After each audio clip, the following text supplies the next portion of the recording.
करते हैं board paper 2024 से क्वेश्चन नंबर 23 का ए पार्ट। तो यहाँ पे कह रहे हैं find a relation between x and y such that the point p x, y is equidistant from the points a 7,1 and b 3,5। तो यहाँ पर इसको समझाने के लिए यहाँ पर मैंने एक डायग्राम बना रखा है। तो एक ये रफ डायग्राम है। एग्जैक्टली जो पॉइंट 7 और 1 है वो यहाँ पे नहीं आएगा, फर्स्ट क्वाड्रेंट में आएगा। और जो b पॉइंट है 3,5 ये भी फर्स्ट क्वाड्रेंट में आएगा, ये इस फोर्थ क्वाड्रेंट में नहीं आएगा। तो ये मैंने समझाने के लिए आपको एक रफ डायग्राम बनाया है, तो इसीलिए कंफ्यूज नहीं होना। तो यहाँ पे ये जो पी एक्स वाई है ये एक पॉइंट है और ये ए से और इस बी से बराबर दूरी पर है।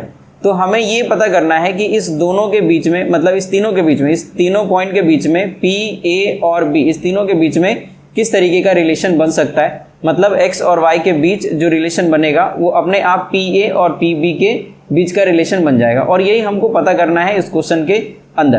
तो सबसे पहले जो भी पॉइंट्स है वो हम लिख लेते हैं यहाँ पर। तो गिवन दैट कि जो यहाँ पर P पॉइंट है ये है x, y और जो A पॉइंट है ये दे रखा है 7 और 1 और जो B पॉइंट है ये दे रखा है 3,5। तो क्योंकि यहाँ पर अकॉर्डिंग टू डायग्राम जो P है वो इक्विडिस्टेंट पे है A और B से, तो वही बात हम यहाँ पर लिखेंगे कि since P x y is equidistant from A 7,1 and B 3,5। Therefore इस क्वेश्चन को फर्दर सॉल्व करने से पहले मैं चाहूँगा कि इस वीडियो को एंड तक जरूर देखना और सॉल्यूशन अगर समझ में आए तो वीडियो पे लाइक और कमेंट जरूर करना और मुझे मोटिवेट करने के लिए चैनल को सब्सक्राइब जरूर करना। तो करते हैं फर्दर इस क्वेश्चन को सॉल्व। तो यहाँ पे जो P है वो इक्विडिस्टेंट है फ्रॉम A एंड B, तो इसीलिए यहाँ पर हम लिख सकते हैं PA is equal to PB।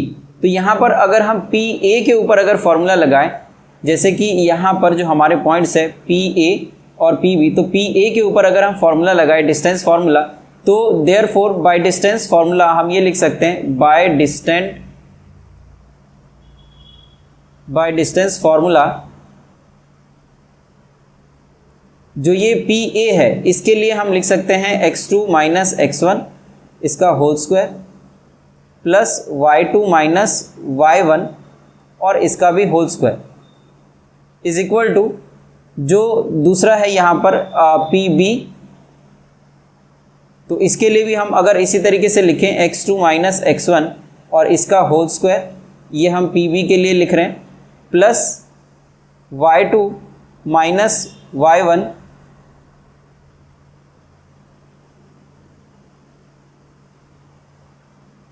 Minus y1 और इसका भी होल स्क्वायर।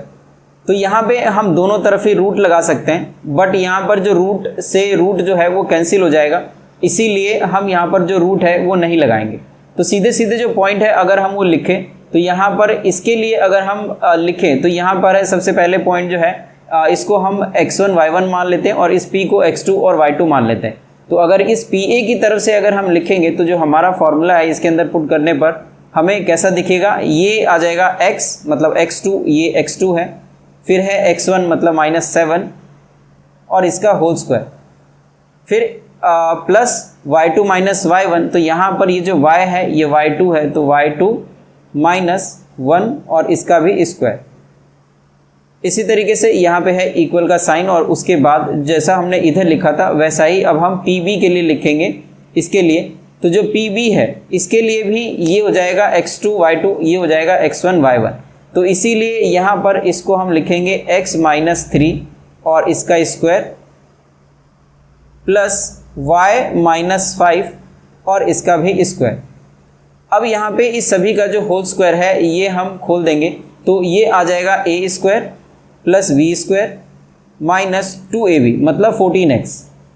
और इसी तरीके से y माइनस 1 का होल स्क्वायर अगर लिखेंगे तो ये आ जाएगा y स्क्वायर प्लस 1 स्क्वायर 1 ही होता है, इसीलिए 1 सिर्फ लिख लेंगे और माइनस 2ab मतलब 2y इज इक्वल टू, इसके लिए अगर x माइनस 3 का होल स्क्वायर अगर हम एक्सपेंड करें तो ये आ जाएगा a square plus b square which is equal to 9 और माइनस 6x और इसी तरीके से y माइनस 5 का होल स्क्वायर अगर लिखें तो ये आ जाएगा a square plus b square minus 10y।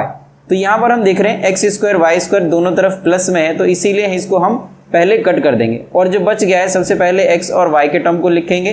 तो यहाँ पे है माइनस 14x और माइनस 2y और उसके बाद है प्लस 7 का स्क्वायर 49 और 150 इज इक्वल टू यहाँ पे है माइनस 6x माइनस 10y, यहाँ पे 25 प्लस 9 तो ये हो जाएगा 34, तो इसीलिए प्लस 34। तो अब इस पूरे लाइन को हम एक बार और दोबारा से लिख लेते हैं अगली स्लाइड पे, ताकि हम इसको अच्छे से सॉल्व कर सकें। तो जो हमारा लास्ट इक्वेशन था ये था minus 14x minus 2y plus 50 is equal to minus 6x minus 10y plus 34। अब इसके बाद हम क्या करेंगे, जो भी हमारे पास में ये राइट साइड में इक्वेशन है इस सभी को हम लेफ्ट में ले आएंगे। तो यहाँ पे है माइनस 14x, तो इसको हम इस x के साथ में लिखेंगे तो ये आ जाएगा प्लस 6x। उसके बाद है इधर माइनस 2y और इधर से जो ये माइनस 10y है अगर हम इसको इधर लेकर आएंगे तो ये आ जाएगा प्लस 10y और इधर है प्लस 50। तो इस राइट साइड में जो 34 है अगर इसको हम इधर लेकर आएँ तो ये आ जाएगा माइनस 34। अब इधर कुछ नहीं बचा तो इसीलिए इज इक्वल टू 0। तो माइनस 14 और प्लस 6 तो ये आ जाएगा माइनस 8x और माइनस 2 प्लस 10y ये हो जाएगा प्लस 8y और यहाँ पे 50 माइनस में 34 तो ये आ जाएगा 16। तो यहाँ पर हम लिख लेंगे प्लस 16 इज इक्वल टू 0। और अगर इस सब का जैसे यहाँ पर माइनस जो आगे है अगर इस सभी में से माइनस अगर हम कॉमन ले लें और इसको ले जाए 0 के नीचे तो इस इक्वेशन को हम इस तरीके से लिख सकते हैं 8x माइनस 8y और माइनस 16 इज इक्वल टू 0। और अगर इस सभी में से 8 कॉमन ले लें तो ये आ जाएगा x माइनस y और माइनस 2 इज इक्वल टू 0 और ये जो 8 है ये आ जाएगा 0 के नीचे और ये भी 0 बन जाएगा। तो जो x माइनस y है और माइनस 2 इज इक्वल टू 0 ये हमारा जो रिक्वायर्ड रिलेशन है ये बन जाएगा। तो इसीलिए हम यहाँ पर लिख देंगे is required relation between x and